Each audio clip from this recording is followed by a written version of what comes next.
नमस्कार, देशोन्नतीच्या सुपर 30 मध्ये मी ऐश्वर्या आपलं स्वागत करते।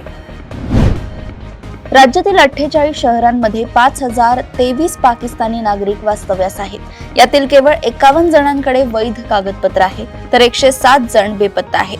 त्यांचा शोध सरकारी यंत्रणांना लागला नाही। त्यामुळे 107 पाकिस्तानी नागरिक नेमके गेले कुठे, ते कोण आहेत, ते सध्या काय करतायत, असे प्रश्न निर्माण झाले आहेत। राज्याच्या अर्थ आणि नियोजन विभागाचा मी मंत्री आहे, त्यामुळे 36 जिल्ह्यांचं नियोजन यावर्षी मी केलंय। 21,000 कोटी रुपयांचं नियोजन 36 जिल्ह्यांसाठी केलेलं आहे। काही ठिकाणी चुकीच्या प्रकाराचं नियोजन केले जाते। जर यामध्ये कसलंही चुकीचं आढळून आलं तर मी जिल्हाधिकाऱ्यांना देखील सोडणार नसल्याचं वक्तव्य करत उपमुख्यमंत्री अजित पवार यांनी थेट प्रशासनात जिल्हाधिकाऱ्यांनाच दम दिला आहे। आदिवासी बहुल मतदारसंघ म्हणून ओळख असलेल्या अहिल्यानगर जिल्ह्यातील अकोले मतदारसंघातील ठाकर समाजाचे नेते, अकोले पंचायत समितीचे माजी उपसभापती मारुती मेंगाळ यांनी मोठा निर्णय घेतलाय।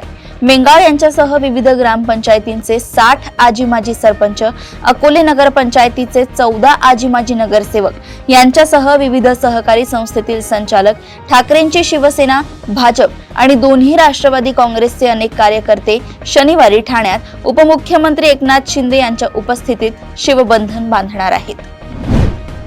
मुंबई महापालिकेच्या धर्तीवर महाराष्ट्र नवनिर्माण सेनेने आयोजित केलेल्या प्रतिसभागृहाचे आमंत्रण भारतीय जनता पक्षाने नाकारल्याची माहिती पुढे आली आहे। मनसेने शिवसेना, उद्धव बाळासाहेब ठाकरे पक्षाचे नेते, माजी मंत्री आदित्य ठाकरे यांना आमंत्रित केल्यानं भाजपानं ही भूमिका घेतल्याची माहिती सूत्रांनी दिली आहे।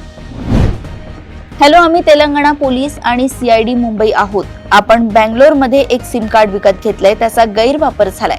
बऱ्याच महिलांनी तक्रारी केल्या आहेत, म्हणूनच मानव तस्करीचे प्रकरण आपल्या विरुद्ध नोंदवलं गेलंय, असं धमकावत अमरावतीतील एका प्राध्यापकाला डिजिटल अरेस्ट करत त्यांच्याकडून 14,30,000 रुपयांचा मुद्देमाल उकळण्यात आलाय। पहलगाममध्ये मंगळवारी दुपारी 3:30 वाजता हल्ला झाला आणि या हल्ल्यात संतोष जगदाळे आणि कौस्तुभ गणबोटे यांना दहशतवाद्यांनी गोळ्या घातल्याचं वृत्त वेगानं पसरलं। बुधवारी दोघांचा मृत्यू झाल्याचे कळताच पुणेकरांचे मन हेलावले। त्यानंतर आज पुण्यात मुख्यमंत्री देवेंद्र फडणवीस यांनी कौस्तुभ गणबोटे आणि संतोष जगदाळे यांच्या कुटुंबियांची सांत्वनपर भेट घेतली आहे।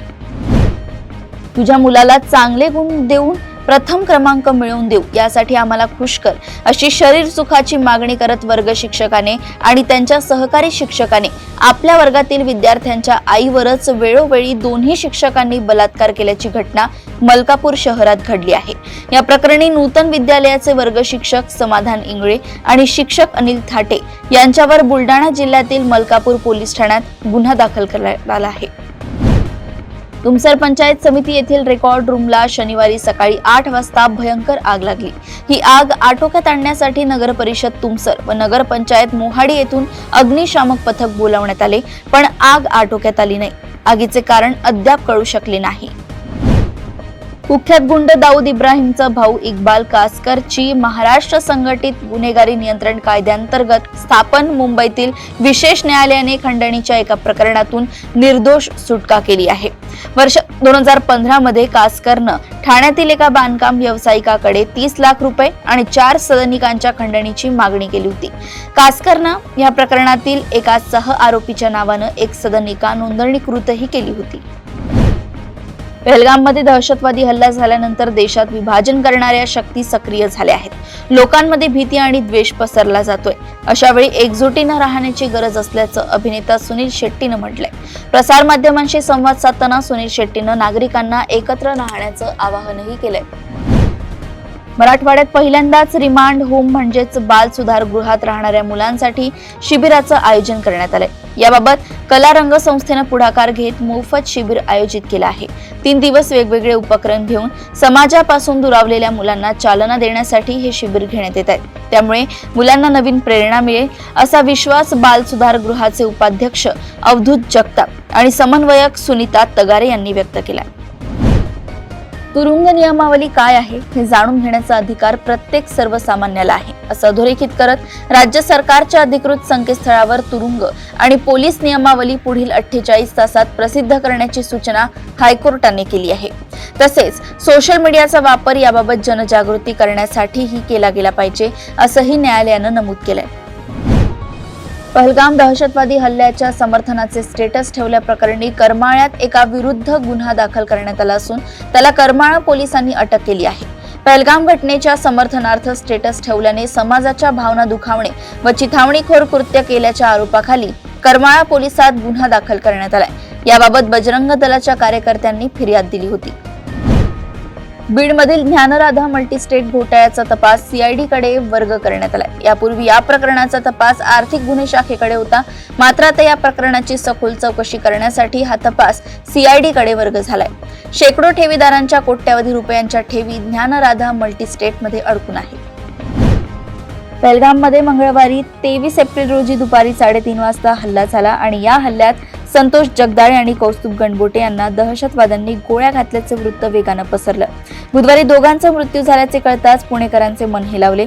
त्यानंतर आज पुण्यात मुख्यमंत्री देवेंद्र फडणवीस यांनी कौस्तुभ गणबोटे आणि संतोष जगदाळे यांच्या कुटुंबियांची सांत्वनपर भेट घेतली.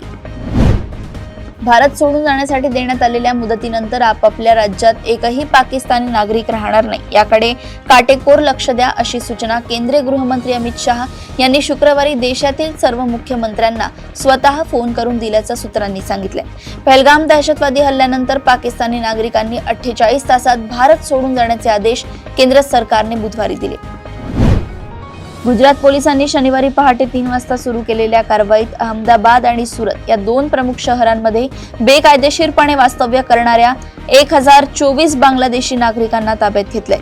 अहमदाबादमध्ये 890 तर सुरतमध्ये 134 लोकांना ताब्यात घेण्यात आलंय असं पोलिसांनी सांगितलंय. कर्नाटक राज्य मार्ग परिवहन महामंडळाच्या चालत्या बसमध्ये धक्कादायक प्रकार घडलाय. बुधवारी मंगळुरू जवळील मुदीपू स्टेट बँक मार्गावर चालणाऱ्या KSRTC सेवेदरम्यान ही घटना घडली. या बसमध्ये कंत्राटी कंडक्टर असलेल्या बागलकोट येथील 35 वर्षीय प्रदीप कश्यपा नायकरने एका महिला प्रवाशाला झोपेत असताना अयोग्यरित्या स्पर्श केला. त्याचा हा किळसवाणा प्रकार व्हिडिओमध्ये कैद झालाय. जयपूरमधील जामिया मशिदीबाहेर शुक्रवारी घोषणाबाजी केल्याबद्दल भाजपाने हवामहल येथील आमदार बालमुकुंद आचार्य यांच्यावर शनिवारी गुन्हा दाखल करण्यात आलाय अशी माहिती पोलिसांनी दिली आहे. या घटनेमुळे परिसरात तणावाचे वातावरण तयार झाले होते आणि अखेर पोलिसांना हस्तक्षेप करावा लागला.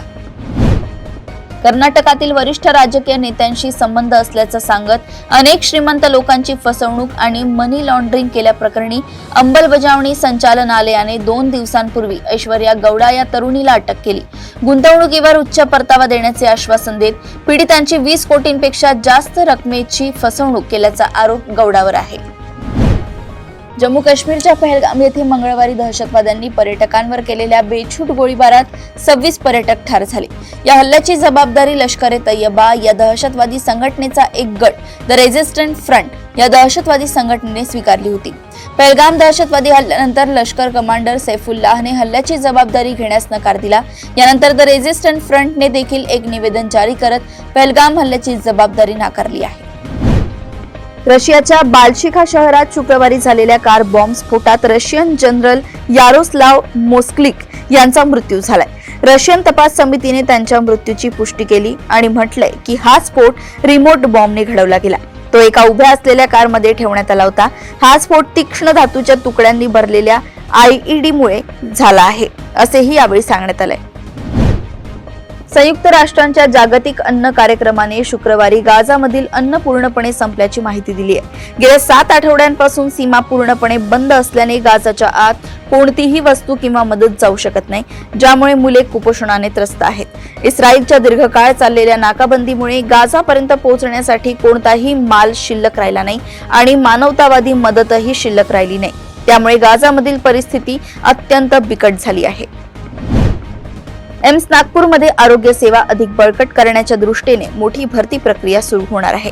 केंद्र सरकारच्या अर्थ मंत्रालयाच्या खर्च विभागाने एम्स नागपूरसाठी एकूण 214 नर्सिंग पदाच्या निर्मितीस मान्यता दिली आहे. यामध्ये deputy nursing superintendent, assistant nursing superintendent आणि नर्सिंग ऑफिसर पदांचा समावेश आहे. एकूण 721 जागा भरण्याचा मार्ग मोकळा झाला आहे. महाराष्ट्र लोकसेवा आयोगाने मेगा भरती जाहीर केली आहे. या भरतीमधून तब्बल 2795 जागा भरल्या जाणार आहेत. या भरतीमध्ये एकूण 2795 पदांपैकी 112 पदे दिव्यांगांसाठी आरक्षित ठेवण्यात आली आहेत आणि या भरतीसाठी अर्ज प्रक्रिया 29 एप्रिल पासून सुरू होणार आहे. शिक्षक भरती प्रक्रियेसाठी महाराष्ट्र राज्य परीक्षा परिषदेतर्फे घेण्यात येणारी अभियोग्यता आणि बुद्धिमापन चाचणी 24 मे ते 6 जून या कालावधीत होणार आहे। या परीक्षेसाठी 26 एप्रिल ते 10 मे या कालावधीत उमेदवारांना ऑनलाईन अर्ज भरता येणार आहेत, अशी माहिती परिषदेच्या आयुक्त अनुराधा ओक यांनी दिली आहे। BSNLने आपल्या ग्राहकांसाठी एक नवीन रिचार्ज प्लॅन आणलाय, जो स्वस्त आणि फायदेशीर आहे। या प्लॅन मध्ये ग्राहकांना केवळ 266 रुपयात 3 कनेक्शन मिळू शकतात। BSNLने आपल्या अधिकृत एक्स अकाउंट वरून या प्लॅनची माहिती दिली आहे। या प्लॅनचे फायदे कंपनीच्या वेबसाईट किंवा BSNL सेल्फ केअर ॲपच्या माध्यमातून सहज घेता येतील। मुकेश अंबानी यांनी लहान मुलावर खुश होऊन त्याच्यावर नवीन जबाबदारी सोपवली आहे। रिलायन्स इंडस्ट्रीजने एक मोठं पाऊल उचललंय। रिलायन्स इंडस्ट्रीजच्या संचालक मंडळ अनंत अंबानी यांना 1 मे 2025 पासून पुढील 5 वर्षांसाठी कंपनीत एक्झिक्युटिव्ह डायरेक्टर म्हणून नियुक्तीस मंजुरी दिली आहे। आतापर्यंत अनंत अंबानी हे नॉन एक्झिक्युटिव्ह डायरेक्टर म्हणून कंपनीमध्ये कार्यरत होते।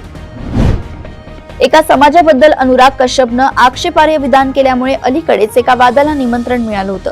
यामुळे त्याच्या समोरच्या कायदेशीर अडचणी वाढण्याची चिन्ह निर्माण झाली आहे। सुरत न्यायालयाने कश्यपला 7 मे रोजी न्यायालयात हजर राहण्याचे आदेश देणारी नोटीस जारी केली आहे। हजर न राहिल्यास पुढील कायदेशीर कारवाईचा इशाराही त्याला न्यायालयानं दिलाय।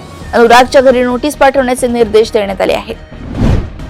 भारतात 2025च्या अखेरीस महिला वन डे विश्वचषक खेळवला जाणार आहे, ज्यासाठी 8 संघ निश्चित करण्यात आले आहेत। दरम्यान या मेगा इव्हेंटची तयारी लक्षात घेऊन भारतीय महिला क्रिकेट संघ 27 एप्रिल पासून श्रीलंकेत होणाऱ्या त्रिकोणी मालिकेत खेळेल, ज्यामध्ये तिसरा संघ दक्षिण आफ्रिकेचा आहे। या तिरंगी मालिकेचं संपूर्ण वेळापत्रक आधीच जाहीर करण्यात आलं होतं, ज्यात 3ही देशांचे संघही जाहीर करण्यात आले आहेत।